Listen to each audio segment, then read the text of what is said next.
Well, hello, friends. Welcome back to this episode of Test Those Breasts. I am your host, Jamie Vaughn, and today I am super thrilled to have my breasty breast cancer friend that I met on LinkedIn last January. Her name is Kommah McDowell, and Kommah is a passionate patient advocate, speaker, and healthcare leader dedicated to empowering patients and advancing cancer care.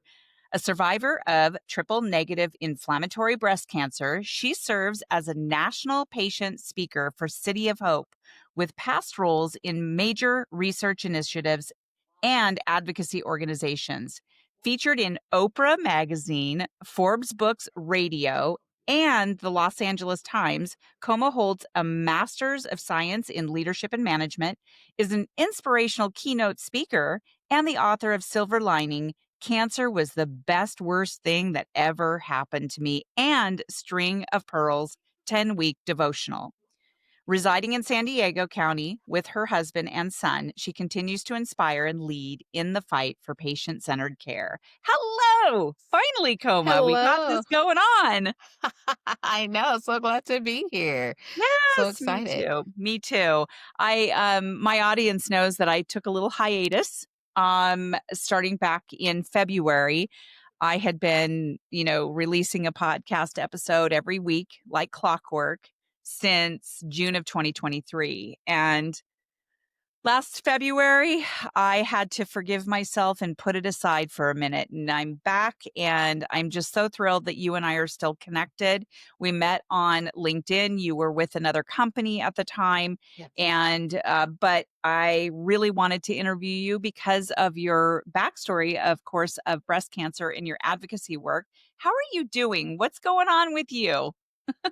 I'm great. And I'm so proud of you for taking time for you and realizing, let me stop and pause to make sure you stay healthy and strong so that you can, push on and then continue pick up the advocacy work that you're doing. So I want to just say, well done, my friend. Well, thank you. I know it's really hard for, especially women, it seems like it's really hard for us to put things aside and just recognize that, it's okay. And, I had a friend of mine that said, look, Jamie, Netflix has series and they take breaks, they have seasons, Yes, and it's okay for you to have a season.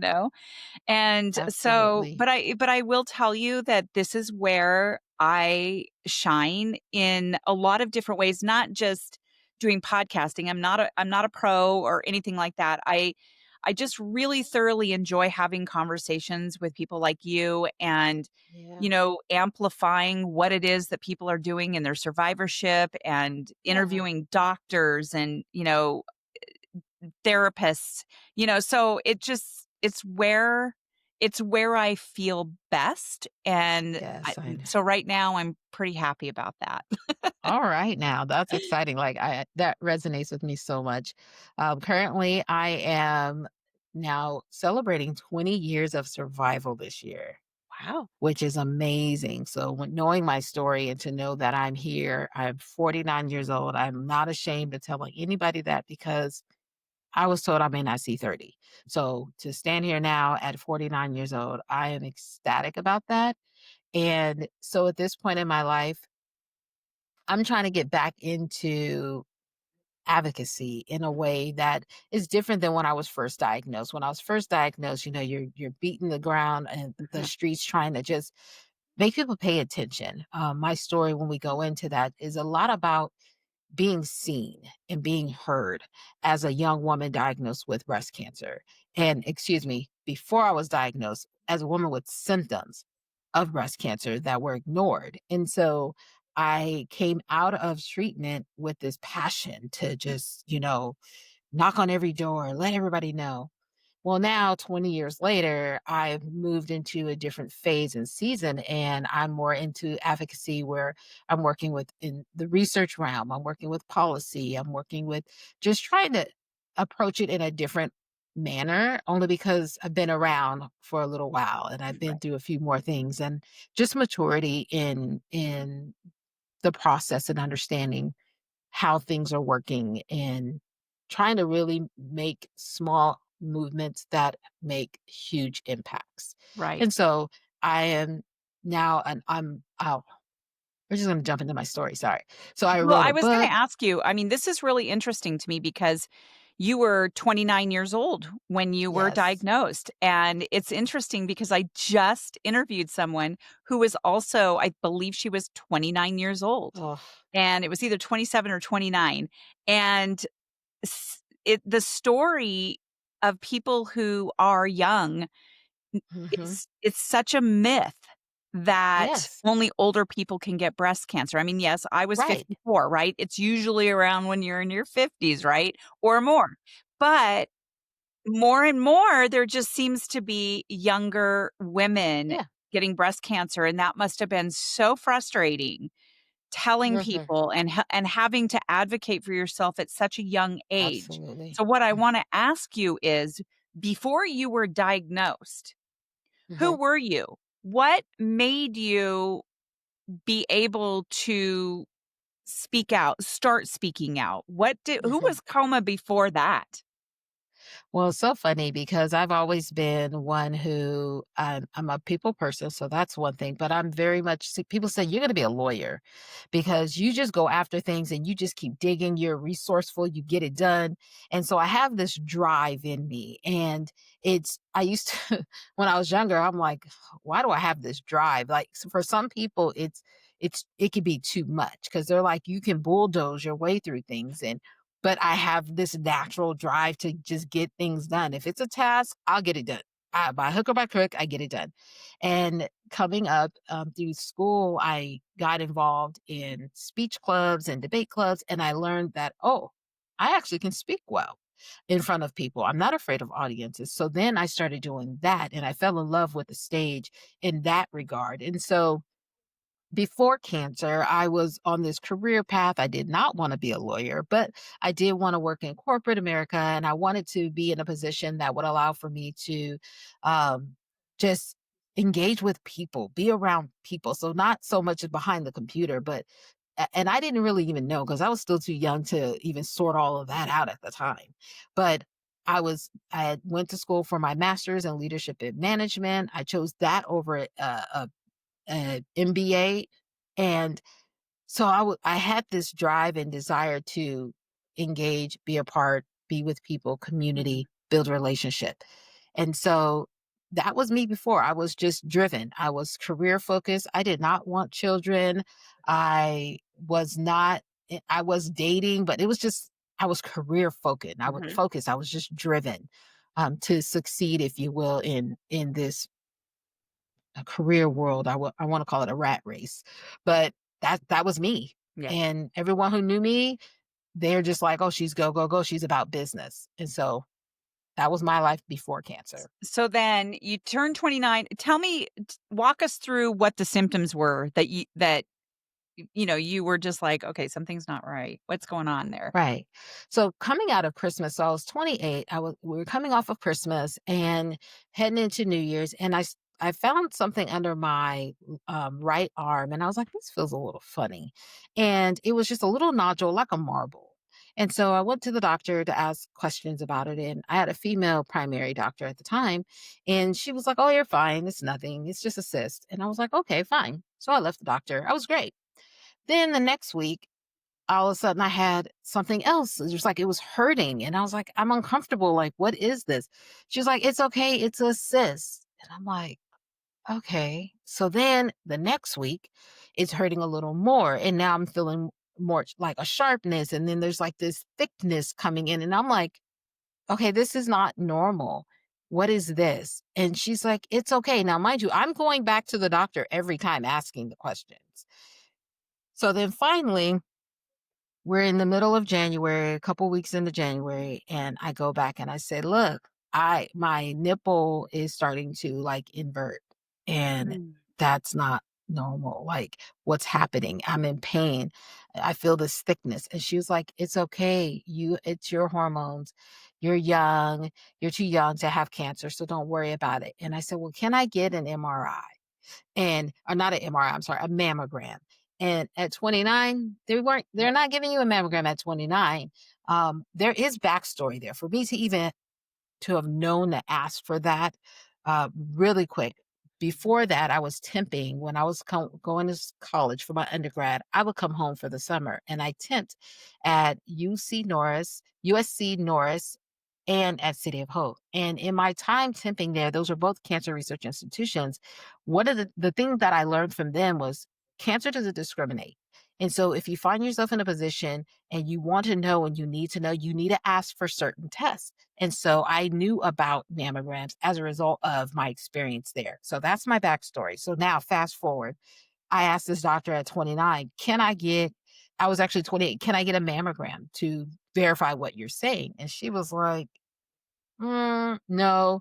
Well, I also learned back then that you should have PPO insurance, which is a policy that allows for me to Yes. make choices. Mhm. And so I was okay. So when I got my first job, which I got PPO insurance, which I didn't even understand what that meant. But when it came down to this, I said, I want a mammogram. And my insurance allowed me to get a mammogram.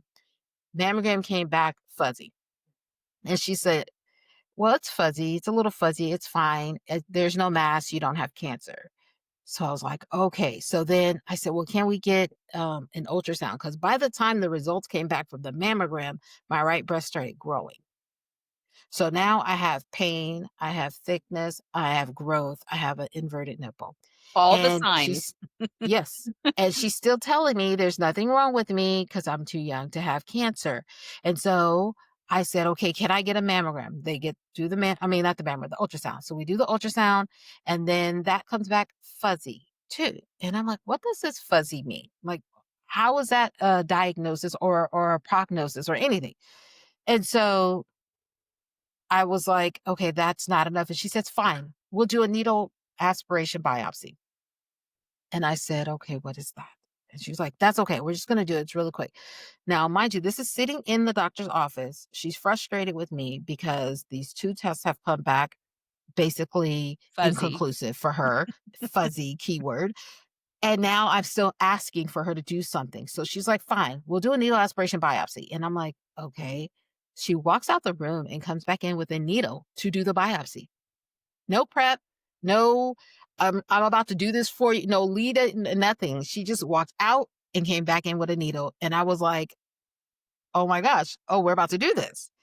So she does a needle aspiration biopsy and she pulls back. She goes to pull back the needle and nothing happens. And she goes, And I said, well, what does mean? And she was like, oh, nothing. It's okay. You don't have cancer. You're too young to have cancer. And I said, that just didn't sit well with me. So she sent me on my way. I left. My right breast continued to grow. I became in more pain. The skin texture started turning red and changing. So all the signs of inflammatory breast cancer. So that's happening. And then a golf size lump, well, it wasn't a golf size at the time, but a lump started developing under my arm. And I couldn't even put my arm down. And I went back again and I said, you know what? I can't put my arm down.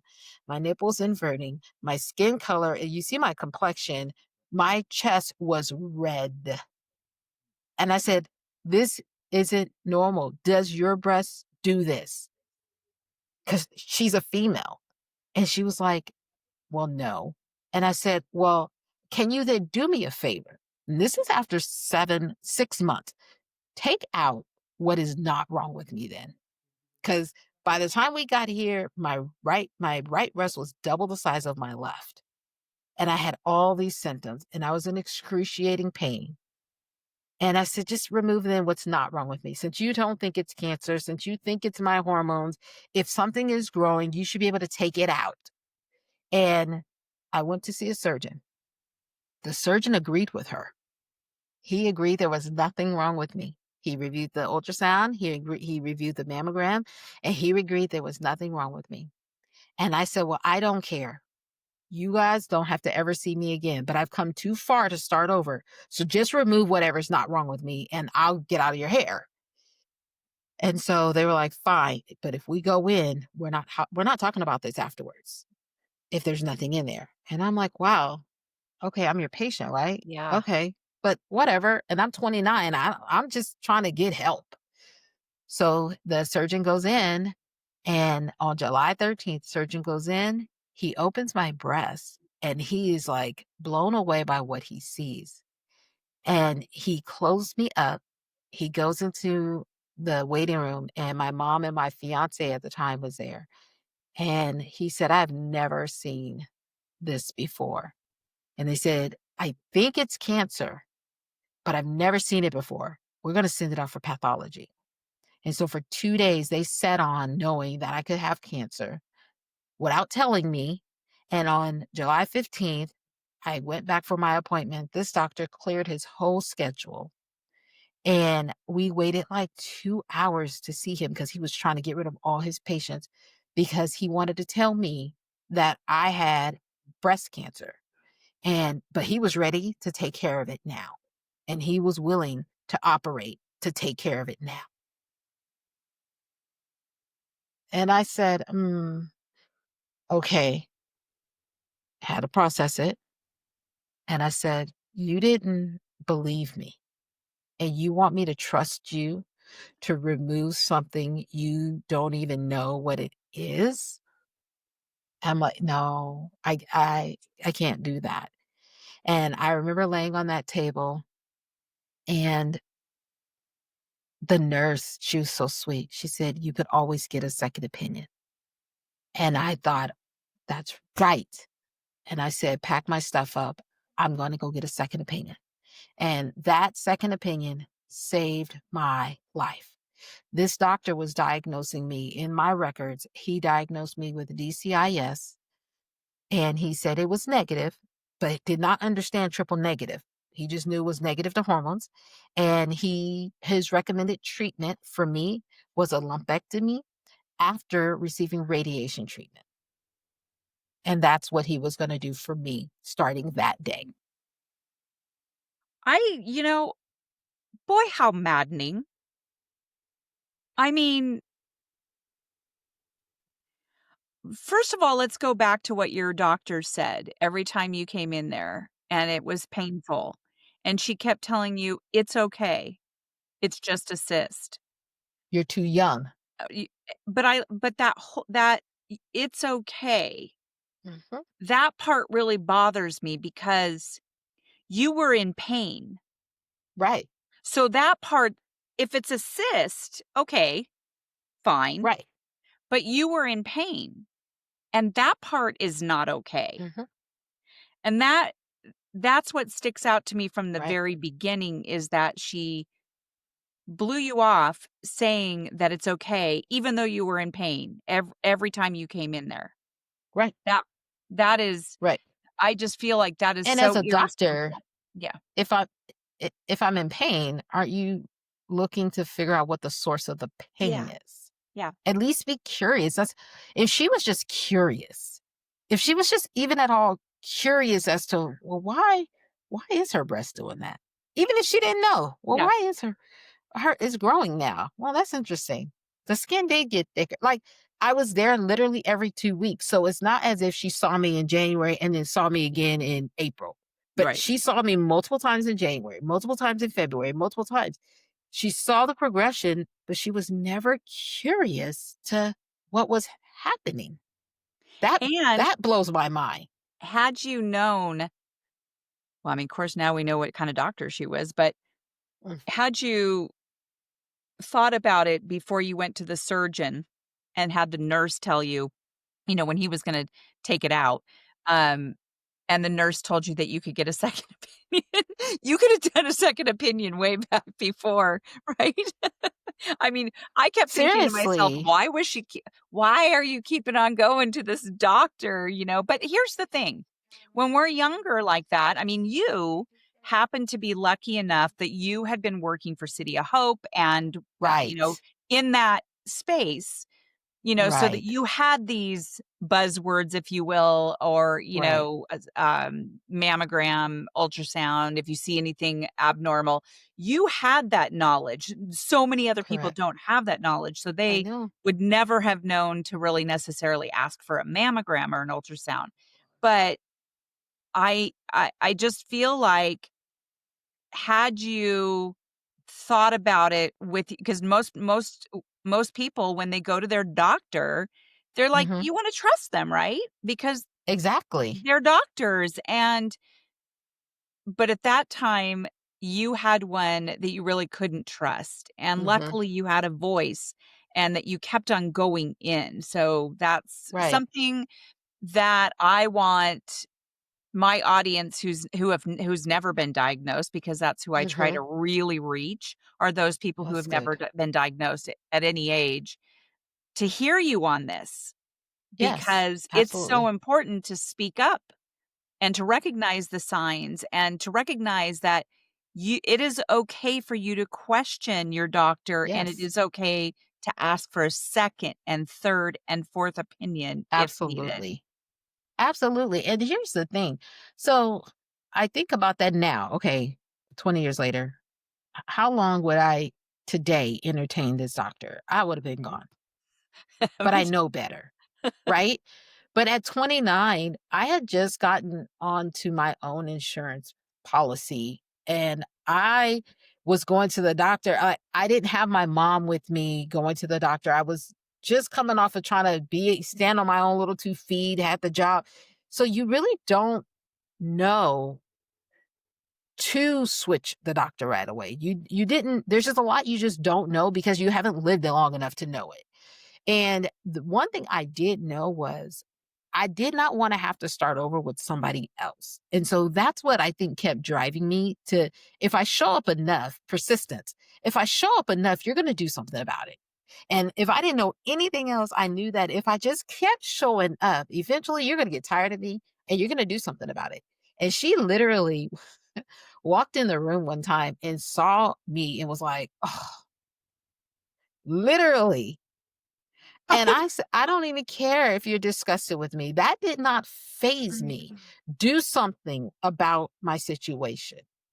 And literally, this lady probably could not stand the looks of me at all because I kept coming back. But in my mind, when I was a kid, when I got sick, you go to the doctor, they give you medicine, and you get better. That's what I know. I don't know what my mom went through. I don't know what she talked about or what. That's what I knew. And so now, as a young adult, I'm going to the doctor for answers. You're supposed to be able to give me some answers to help me so that I can figure out what to do next. And that wasn't the case. She didn't know. And I'm not even mad that she didn't know about it. I'm more my feelings were hurt because she didn't even care. Right. She wasn't even curious. And because of my age, completely dismissed me. And I just think, how do you how do you sleep at night when you would literally dismiss someone despite what you see Mhm. is not normal? She saw, she touched it, it's nothing normal about my situation. And yet she still labeled me too young. And that for her was enough. And that's what's frustrating. Was she older than you? I mean, of course she was older Not than. much. Oh, She okay. was probably she was probably like in her early 50s, late 40s, early Okay. 50s. So, So I she mean, older wasn't. than you, yeah. The Yeah. authority, and she had that kind of power trip. So, did you ever go back to her and tell her? Oh, we ended up trying to file suit for her, but we couldn't because I lived. And so they ended up firing her or letting her go from the facility that I was at. Oh. And then she ended up opening her own practice. So I didn't know that. And I was like, you But could she either. knows. She knows. She knows, and the surgeon knew. The beautiful thing about the surgeon was after the fact, he actually reached back to me and he apologized. Oh, And he what? said he has changed. He changed the way in which he treats and engages with his patients because of that experience. He said, I listen to them now because he had no idea what impact he had. And then in return, my experience had such an impact on him and every patient thereafter. He's like, I listen to my patients now. I talk to them, I understand them, I take in what they're saying into consideration. And that blessed me so much because just think when you're hurting and you're sick, you just want to be heard. I need you to hear where I'm coming from so that we can then figure out what to do next. You don't have to have all the answers, but care enough about me to know I'm having pain, and let's try to figure it out together. And I actually saw him a couple times afterwards at that because it was a smaller clinic. And I went back to see him, and I would go back and visit him and say Mhm. hi and everything because I appreciated the fact that he owned it and Yep. he apologized and he was genuine about it. And so that was great. That's But powerful. That's very powerful. that's that's so powerful, Mhm. right? As opposed to the doctor, I don't know where she's at, and I had to make myself not even think about her and just continue to live my life. Because some people say, "Oh, you didn't? Could you find her?" Da, da." I even forgot her name. I needed to forget her name because I couldn't do it, and I needed to make sure my mental health was good so that I could fight and do what I need to do, Right. so I could It's live. amazing how some people just can't apologize or, Yeah, you know, take ownership of it. That that's surgeon is, um, to be commended for sure, for sure. That agreed. impacted his life big time. Agreed. Yeah. And back to the surgeon, he wasn't an oncologist. So his plan to treat me was from his experience and I'm sure he consulted a few people or whatever may have been, I don't know. But his plan would have killed me. And he wouldn't have even realized that. Because with inflammatory breast cancer, first of all, radiation, no chemo. He did not recommend chemo. And with inflammatory breast cancer, that's a death sentence. And I ended up getting diagnosed with late stage triple negative inflammatory breast cancer. I had to undergo chemotherapy. I had to have a radical right mastectomy. And then I had to have radiation, followed up with another mastectomy on my left side. And I mean, I have had over 10 surgeries. Oh, wow. And his original treatment plan for me was a lumpectomy, radiation, and then a lumpectomy, and she'll be fine. Yeah. The second opinion literally saved my life because he just didn't know. And I think after he discovered that I had cancer, he was trying to make good on the fact that he too dismissed me. So I think his intentions were pure. It's just the treatment was wrong. Right. He didn't know. He didn't know. So, had your doctor have had she taken it seriously, I wonder what stage you would have been. Oh, oh, I have all the sizes. I would have been like stage 1. Okay. Inflammatory breast cancer at stage 1? Mhm. No one gets diagnosed at stage 1 for inflammatory breast cancer.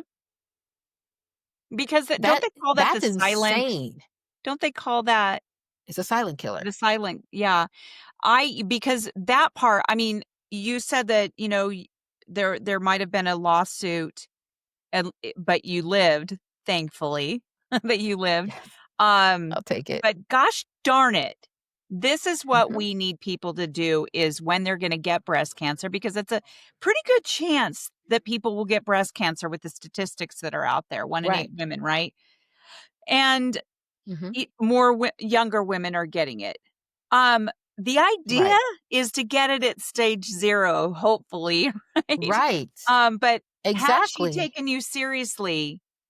And how does she sleep at night, knowing that it could have been way earlier than what ended up happening? I'm Yeah, really and sorry that you went through that. everything for a purpose. Because honestly, when I go back and look at my medical records, because I had to pull everything because I wanted to make sure I had all of it. I thought, and after surviving and doing advocacy, and you read, I literally, it was so small that that would have been a great foundation for study, for research, to be able to figure out, because what by the time I went to City of Hope to get my treatment. The the history of inflammatory breast cancer, like the percentage of survival changed from 1% to 5% between, I think it was between 2003 and 2005. So the survival rate was only 1% at first, for because they weren't detecting it because it didn't have a mass. It wasn't on the ultrasounds and mammogram as a mass because of how it grows. It starts in the skin and it moves inward. So doctors were missing it. By the time I was diagnosed, the survival rate was up to 5%. And so I had a 5% chance of surviving something that they were still trying to figure out, where is this thing coming from and how is it starting? And I had all of the symptoms present. Like, that would have been incredible information Mhm. for research, for studying the life of inflammatory breast cancer. How is it starting? What does it look like? How can we figure out how to treat it, or catch it, whatever the case may be? Because I don't know anybody. I've not met anyone who has been diagnosed prior to stage 3. Everyone that I know has come in after stage 3. And that by that time, they've already fought, they've already gone to the doctor, they've had the mammograms, they've gone through the ultrasounds and all of that, and nothing was a red flag for the doctor. And then finally it's like, oh my gosh, this is something. And then they discover it. And by that time, they're stage 3B. Right. That's scary. So, and mine was in my lymph nodes. It was in my lymph nodes and it had gone outside of my lymph nodes, which I was originally diagnosed at stage 4, but it did not spread, which, thank God, it did not spread. So they were able to get all the cancer cells out. They took my lymph nodes out and I had no evidence of disease. But by that time, that was 7 months later. Actually, no, I had that surgery back in December, so I was they found the cancer in July. I didn't have the full surgery till December, but I started chemo in August. So, it's So, crazy. um, wow, I'm just blown away. I'm just still just reeling about that doctor. And that's scary that it's hard to be detected, like it's there's nothing that seems to be a red flag until it's a lot later down the road. So, did you say you do not have a family history? I don't. Don't. I don't. I don't have a family history. I was tested for the BRCA test, and I actually tested for that twice. So when I was first diagnosed, they tested to see if I carried any genes, Mhm. the genes for inflammatory or breast cancer or whatever, BRCA test. And then I actually retested because technology has advanced since then, and science has advanced. And I retested about 5 years ago, and still nothing. So, okay, I wanna get into something here. First of all, we're gonna Yeah. talk about infertility because that is something that you had some challenges, yes? Yes. Can Absolutely. you share with us what the challenges were and are? So, well, when I was diagnosed, so after I was diagnosed and I started treatment, I was told I would not be able to have children because the treatment was so aggressive that it was going to obliterate my eggs. And so I went through treatment. I went into my menopause, which is normal for breast cancer treatment.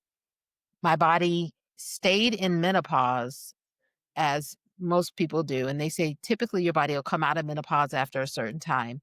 And so my husband and I were like, you know what? So I was engaged before getting diagnosed. I got married in the middle of treatment. My Oh, husband married me bald and all. And so that's a whole other story.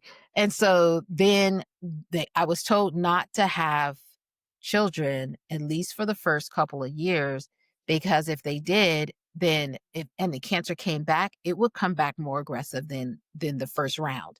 So we were like, fine, we won't do that. But I was also told I wouldn't be able to have children. So they were trying to protect me from having to have an accidental pregnancy. So my husband and I decided, we'll just adopt. We're not even going to worry about it. I want to live and be with him, and we'll figure it out. And we figured God would work it all out. We weren't going to worry about it. And so for us, fortunately, we stuck to the plan. I was able to get through treatment and wait a couple years till treatment was completed. And then almost to the date of when they told me if I did get pregnant, this would be ideal. My body had been in menopause the whole time, and then it came out of menopause. And then we were like, "Oh, okay, that's interesting." I ended up getting pregnant to the day almost, it seems like. I had my son. I was able to carry him full term. And then after I had him, my body went back into menopause. And I've been in menopause since. And so I was in menopause starting at 29. I came out at about 32. Yeah, end of 31. And then I got pregnant, had him, and then my body's been in menopause since I was 33. And so he is our miracle child. We were of the mindset that we would not have any children. The treatment was going to make me infertile, and adoption was our plan. Not even our backup plan. It ended up being our first plan. And fortunately for us, we were able to have a son, and I was only able to have one kid. My body went into menopause and never came back out.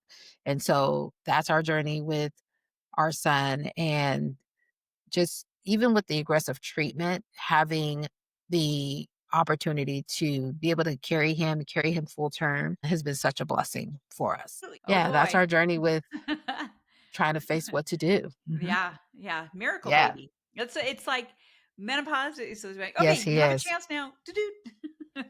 Oh gosh, what a story. What a Right. story. Well, I would really like to know what you're doing right now, like in your survivorship.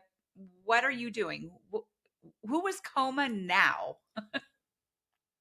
Oh, man, this lady is crazy. So, now that um, on the other side, I started when I first got diagnosed, even before our son, I started a nonprofit organization to help people going through cancer treatment. I wanted to give back. Like I said, I was beating the ground. I was making friends with any and everybody, trying to figure out how do I help people in treatment so that for one, they could advocate for themselves. And for two, that they could afford to get through treatment. One of the things I experienced when I was going through treatment was sitting in waiting rooms with people who could not afford to actually get treatment. And not so much as the actual treatment, but they couldn't afford the gas to get there. They couldn't afford the food to feed their family. They couldn't afford to the water, bottled water or snacks when they were in there. I mean, I couldn't believe it. For me, I had an army of people. My fiance, he was my fiance at the time. He literally had a list of people and rotations tagging in and out and meals prepped, and people brought me clothes. Like I didn't want for anything. And I sat in rooms with people who had nothing. And so we started the organization for those individuals who needed to help needed help just to get through treatment. Yeah. And all I could think of was you should not have to choose to die because you can't afford to live.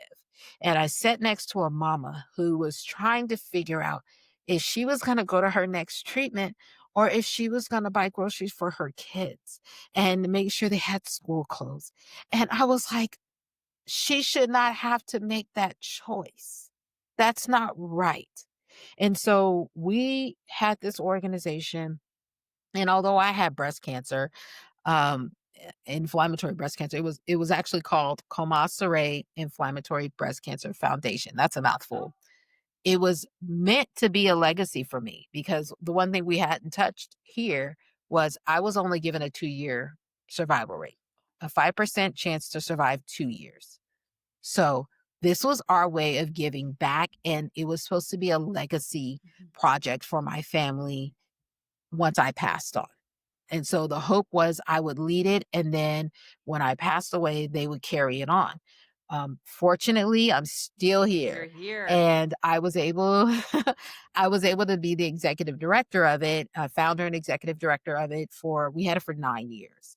And we just helped thousands of people just get through treatment. And it didn't matter what cancer they had. There's no right cancer.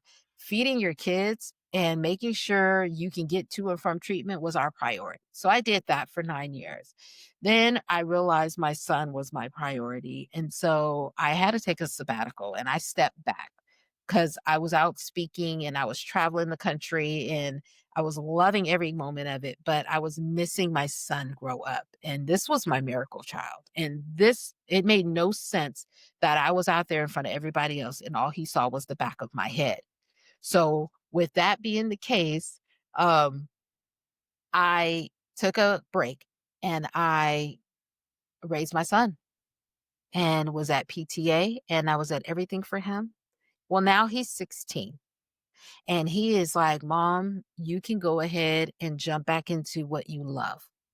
And so with that, I'm back. I'm back trying to figure out where are we now in this fight against cancer and advocating and empowering people. I wrote 2 books. One is Silver Lining, like you mentioned, cancer was the best worst thing that ever happened to me because it really did change my life for the better. It was the hardest thing I've ever done in my life, but it changed it for the better. And so that is my memoir. That's my story. And it also talks about we did attempt to adopt and our failed adoption and on the different journeys we've been through. And then I did a devotional book as well for the busy woman because I'm just busy, but I do need time for my devotions. And so I've written those books. I'm out speaking again. I'm doing keynotes. I'm facilitating events and just trying to get back into the community, Mhm. to be back with the people where I originally started, where I felt I have a natural place and a comfortable position in is within the community, helping, advocating, supporting, being resourceful, and yeah, just really living life and not missing life I love because that. we can miss it. Yes. And I don't want to miss it. I love that. And I love that your husband, obviously, he loved you so much and you got married and when you were bald and that must have been so cute. Yes. Tell me, do you have like did you get married bald or did you have like a wig or a turban or what? Tell me all the things. So I had a wig. I had a friend of mine, she actually had a wig line. And so she brought me a wig. I had a long flowy wig, but we do have pictures where I was bald before, like where I'm in the dress and ready. Um, but we got married and that story is interesting because it was between treatments because it was already planned before I got diagnosed. And everyone thought we would cancel. And we didn't want to cancel it and you weren't going to get a refund back. And the only challenge we had was I couldn't walk. I was bedridden through treatment. So I would go into treatment and then I would be wheeled out and I would be down for 2 weeks and then I would walk the day before treatment, right back into treatment and I'm down. So that was my treatment cycle. And so the challenge was how am I going to get married when I can't walk? And so and of course, we picked our location before we got married. It had 6 staircases Oh leading boy. to where we're supposed to get married. Isn't that fun? And so the plan was for I had my cousins and brother-in-law who were gonna carry me down. They were gonna take turns carrying me down these flights of stairs so that I could get to the altar where we were getting married. And I refused for that to happen. And fortunately, the Lord is good. I was able to walk that day and I made it down every stair. I was wiped out by the end of the night, but I did it in my own strength. And we sat down and got married seated because I couldn't stand, but I still walked. And that was amazing. But I did have a long Floyd wig on, although I was bald. And it was amazing. He is my soulmate and I mean, he committed to those vows before he even said I do. And he was like, "As long as I have you, I have you. You need to know that." And now we're actually gonna be celebrating 20 years in October. Oh, very nice. We just had our 20 So year in June. oh, yay! Yes. Yeah, and that's the other thing Awesome. is that, like I was diagnosed when I was 54. We had been married. We were just about to have our 17th wedding anniversary. So, you are once again the second person in the last couple of weeks that I spoke to who was either she had been married for a year. So Oh, very, very new. And I told her, I said, so like he was like, well, that you were really serious in sickness and health, right? And then yeah, 1 year after right. she was married, she got her cancer and she was about your age. Yeah. Very interesting. I think I Oh, saw him in the man. background. Is that the amazing man? Yep, that's him. He walked right through the camera. Yeah. I was like Well, trying to tell him trying thank to you so turn much. the Yeah, computer. tell him that I just think I will. that's amazing. And Thank you. I think it's great how much you do in your survivorship and your, forethought on how you wanted to make sure that you didn't miss your son growing up. Yeah, And I mean, again, that's one of the things that we have to recognize, that if we need to take a absolutely. break from something so that we Mhm. can do something that's more important and at least take care of our health, that's such Yep. good stuff there. So I have and I'm going to ask you one more question before we disconnect, but I've got all of your contact information here. Okay. And then I have your book link Yes, and Strings of Pearl, Seeking God's intentionality in our for lives. your life. Yes, Mhm. that's great. So is there a big piece of advice? And I kind of feel like you've given us so much advice anyway, but what kind of big piece of advice can you give for people who've never been diagnosed? Okay, that's good. I thought about this and I actually wrote something down. And so here's what I got. I'm gonna read it Okay. because this is how I was feeling. Know your body, trust yourself, and always fight to be heard. Also, second opinions could be a matter of life or death for you. Even if we trust the doctor who makes the diagnosis. In my case, I did not. But even if you do trust the doctor that makes the diagnosis, that doesn't mean they fully understand the treatment plan for that diagnosis. So you need to know yourself, but you need to trust that it is okay to seek the help you need outside of the immediate environment you're in. Oftentimes, people get diagnosed and they want to move now. Mhm. And they're so afraid that they're going to lose time. But in so many cases that I know, so many people who had to get second opinions, and I'm not just even cancer. I know people who are getting second opinions. My a friend of mine, little girl, they misdiagnosed her and they sought a second opinion. And thank God they did because they saved that little girl's life. It's okay. We do have time to stop and breathe and to figure out what is actually going on. That is fantastic advice. And I feel like if people are, anyone who's listening to this, who this resonates with, because we never know who we're going to be touching when they are listening to these episodes or any other podcast Yeah. for that matter. I feel like I want to let my audience know that they can reach out to me. They can reach out to Yes. you if they need the courage, the words, what to say to their Absolutely. doctor Yes, when they're absolutely. telling them that they're going to get a second opinion. And it's that key word. It's not asking, it's No. telling them. And Right. it's not that you are being a jerk or anything like that. Nope. It's like this is your body and you get Yes. to take care of your body in the way that you feel that you need, because especially if you feel something that doesn't feel Absolutely. right. And a confident doctor, the doctors that I've engaged with in my advocacy work and personally now, a confident doctor is not intimidated by a second opinion. I They're not. completely agree, and I have experienced that myself, and I've interviewed a lot of people who would say the same thing, and you're absolutely right. Absolutely. So, all you doctors out there, be confident. Yes. We love you. We need you. Yeah, Be confident.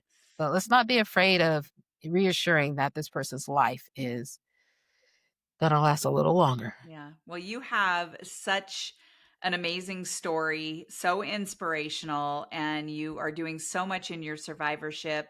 You seem to Yeah. have a wonderful life. You're a beautiful woman, and I'm so happy you're alive. Thank That is a you. miracle in itself. And I just really appreciate your being here to have this conversation with me. Is there anything else you'd like to say before we disconnect? Jamie, thank you for allowing me to come on your podcast. I think that what you're doing is amazing and you're reaching so many people. And you're right, you don't know who's clicking on this. And so I'm praying that those who find your podcast find hope, find inspiration, and are getting the wisdom that they need when they need it. Cool. Thank you. You're Well, welcome. then, with that, to my audience, thank you so much again for joining me and Kommah on this episode. And we will see you next time on the next episode of Test Those Breasts. Bye for now. Bye.